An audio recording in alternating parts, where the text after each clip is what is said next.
All right, so let's give it up to Judy. Start everybody, give it up to Judy. All right. So thank you, Judy, for sending in your Igbo name of the day request. So Judy wanted me to tell everybody and explain and translate what the name Chinonye means. All right, so you guys ready to translate that name together? Okay, cool. So Chinonye. So Chi in this context means God. And no. No means to like stay.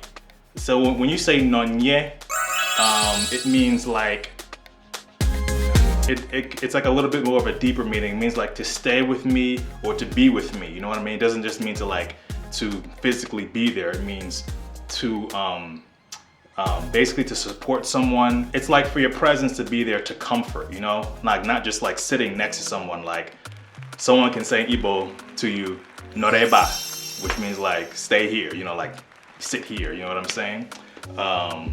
Be in this area.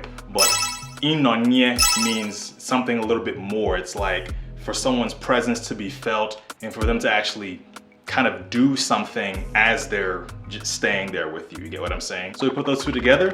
Chinonye, it means basically God was there for me. God stayed with me. He consoled me.